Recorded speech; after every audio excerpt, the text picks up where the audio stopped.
up, Joe? Phone homie, OpenHeadArt. We're going to talk about some cannabis. Anything you want to say off the top of your head? Well, first and foremost, my name is Phone Homie, and I own the corporation Skylar Ventures Inc., and as well as Partners in Crime Clothing Company, Phone Homie Clothing Brand, Phone Homie the brand, Slab Life Clothing brand, and also the host of the show, The Slab Hour, on WLDSradio.com. Can you talk a little about what these different businesses do? Yes. So a while back ago, I started a corporation, an umbrella corporation to house multiple small business ventures, and I had a lot of ideas back in the day, so I just kind of put everything in one big box so that eventually I can start to break them down and live them out as a company. Being that my mind is kind of all over the place, it was helpful to be able to stabilize everything into a corporation, and then little by little have each of them grow out. My most successful brand is Phone Homie. It's what I'm most known for. Besides the clothing brand, the personality, people look towards the logo more or less as a symbol.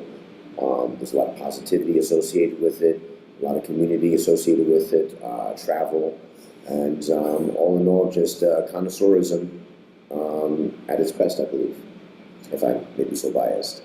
One of the things I found appealing about your message, like on the website, on the about page, you talk about what you're just saying about the community. Cannabis seems like it's about increasing social awareness and acceptance of cannabis, all the positive benefits. Mm-hmm. Besides medical, just the community and social interaction that it promotes, and the good feelings, and there's so many industries that to be cultivated. So it's kind of a shame that it's still kind of oppressed in many states in the U.S., but things are changing. The number one idea to get this whole thing started was, what can I do to make a difference? And back when I started out, things were not as they are right now. And so my idea was put my idea onto clothing. So, I wanted to have a brand that was, that you can look at it, wouldn't be so cliche to be like, oh, that's marijuana, that's a pothead, that's a stoner. It would actually, you'd have to look at it and be like, what is that? And you might have to reach out and talk to that person and say, hey, that shirt that you're wearing, what does that mean exactly? Or I know what that shirt means. Therefore, starting the conversation about cannabis, and getting people comfortable in dialogue, in the open about what's going on. And so that really was the catalyst of, the idea to kind of get everything started. Like, I want people to start talking about it, and there, with an effect, I've made a difference, because if I can have two people talk about it in an open area where other people could possibly hear about it and not have any qualms about, oh, is somebody going to think badly of me for talking about this? No, we've just communicated, we connected, and we can possibly go further with that. So it starts with the initial, it's just like, one person, I feel, it cannot change the world. But if you change yourself, people will recognize that, and that ripple effect will have a difference. And therefore, you have made a change in the world simply by doing better, on yourself. And I think that mentality can easily translate into business or anything that deals with humanity, because that's what we are. We're humans living on Earth in a community, trying to live together. So the different things that we love and the different things that we dislike, we have to come to terms with that. Cannabis is one thing that certain people did not like, and certain people did. And that's where the fight is right now. So, starting from the ground level up, get the message out, and then work from there.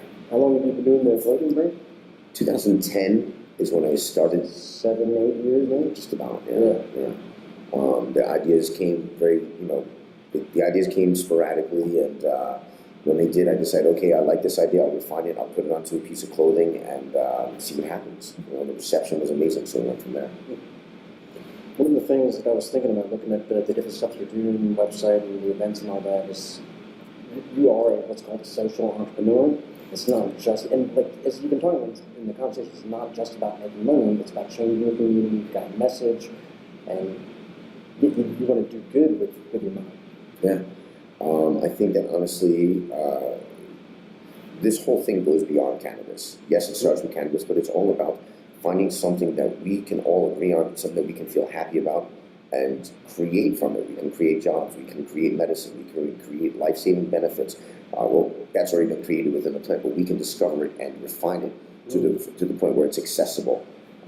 We can develop laws that will increase value of what we do every day. You know, where the average person has to go to work 9 to 5, maybe people can start figuring out that, hey, you know, I have a talent and I can use that talent that will make money, that will help that person, that will allow me to, you know, donate back into the community and, you know, make myself bigger, and therefore not necessarily always working just for some one person, you know, working for yourself and working for the greater good altogether. And I think, you know, that goes beyond cannabis, but I think that within cannabis alone, you can find so many inventive ways to develop yourself, whether it be just as a medicinal user, recreational user, or as a person who is taking all that stuff and making something out of it, you know, taking that idea and saying, what can I do to expand on this? Can I make candles out of the plant? Can I, you know, can I find lighters that are not going to destroy the ozone layer? Whatever, you know, whatever little things that you could possibly think of.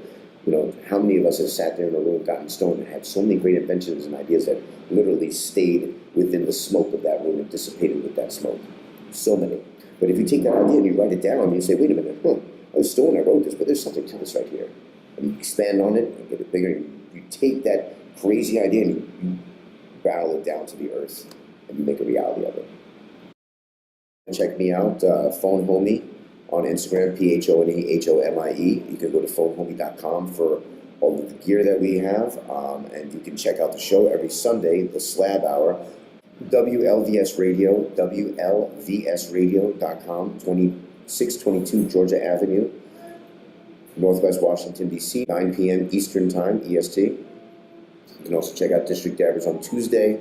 We're talking terps, and check out my events. They are popping. That's one small dab for man, one giant slab for mankind. That's trademarked. So, It's awesome. Thank you very much for the interview.